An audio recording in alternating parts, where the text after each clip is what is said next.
Hey, what's up, champions? Gediminas here. Hope you guys are doing fantastically well. How are you guys doing? Hope your week has been fantastic. So I wanted today to talk about the time and how you invest your time with what type of people, right? Especially when it comes to your business and building your team, you have to spend your time wisely. And you like Brian Tracy, I believe, says, you should invest your time with people who deserve it, not with people who need it, right? Very often people who need your time, they will try to hog you all of your time, but those are not the people who you should be spending your time with, because you should be spending your time with people who deserve your time, right? And how does one deserve your time? By doing activity, by doing action, right? So very often there are, like my mentor Ray Higdon says, there are people who want attention more than they want results. So there will be a type of person who will be constantly asking for your time, who will be constantly giving you questions and asking for help, but they don't do what you teach them. They don't follow your advice, right? Like somebody says that type of person is called asshole, right? Who asks for advice but doesn't actually follow the advice and doesn't do what you say, right? But the reason why is because that person is not interested in results. That person is interested in attention, in getting your attention. And a lot of people learn that in school, in their life, that every time, if they know everything, if they're just doing what they're supposed to do, nobody pays attention to them, right? But if they don't do, if they go, oh, I don't know, teacher, I don't understand, then the teacher comes and gives them attention. So they learn the lesson that every time when I cry, every time when I show that I don't know, somebody comes and gives me attention, right? Talks to me, entertains me, right? So that type of person, when they come into your team, they'll do exactly the same thing. They don't care about getting better results. They don't care about working hard and doing more to achieve the goals. No, they just care about getting your attention. And what's the easiest way to get your attention? Oh, I don't understand. Oh, I don't know. Oh, come help me, right? So it doesn't mean that you shouldn't help your team members or advise them or give them tips, but you should be wary if, like I gave this person the advice already 3 times on this topic, and they still keep coming and asking me the same question. How come? Because they're interested in your attention more than they are interested in getting the results. That's why they keep asking the same question, because they didn't do anything the last 3 times when you told them what to do, right? So again, let's go back to how does one deserve your time?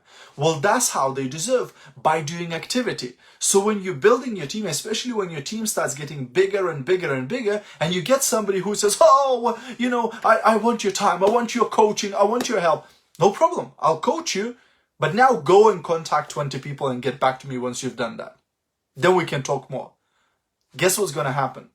A lot of people never going to get back to you. And that's how you separate those from who want your time and those who deserve your time. But if a person goes, prospects 20 people, gets back to you and says, hey, I've prospected the 20, what's next? Okay, this person deserves your time. This person deserves you investing your time and effort into that person, right? So that's how you separate. Always you separate people by their actions, not by their words. You know, if I had £1 for every person who told me they're going to be the best leader and the top earner and all of that, I'd be a millionaire by now. So don't worry about what people say, because a lot of people will promise you, because talk is cheap, action is expensive, right? So don't listen to what people say, watch their feet, watch what they do. That's a lot more effective, and that's a lot better to judge somebody in your team by what they do instead of what they say.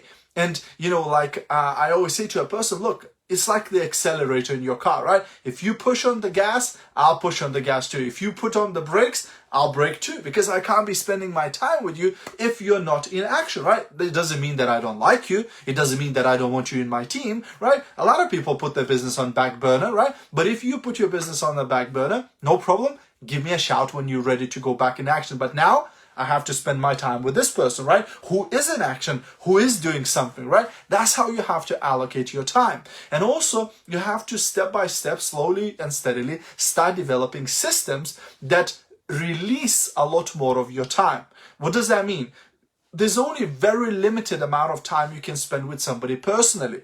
Because what if your team goes to 1,000 people? What if it grows to 5,000 people? What if it's 10,000, 50,000, 100,000? Are you going to be able to spend personal time with all those people? Of course not. So you have to develop systems and structures that take care of your team and doesn't require you to spend personal time with all of the people. And then you work, personal time with your selected leaders who then work with their own teams and their own teams, etc. Right? So you always need to look for developing leaders within your team who will take care of other people, and those people take care of other people, etc. Right? And that's how, again, we allocate our time. So we work closely with those who are hungry, with those who are leadership material, with those who are developing the business, and we work in groups with the rest of the people, right? So it doesn't mean that we ignore other people. It doesn't mean that we work with them. We don't work with them. We just work with them in groups. Because in groups, you can do a webinar or a Zoom for 5 people. But you can also do a Zoom for 500 people. It's the same amount of time. It doesn't require you to spend more time. But you work personally with those who really require that time, with those who deserve that time. Hope this makes sense, guys. Hope you got some value. If you did, feel free to share it. Have a great rest of your day, and I'll see you at the top. Bye for now.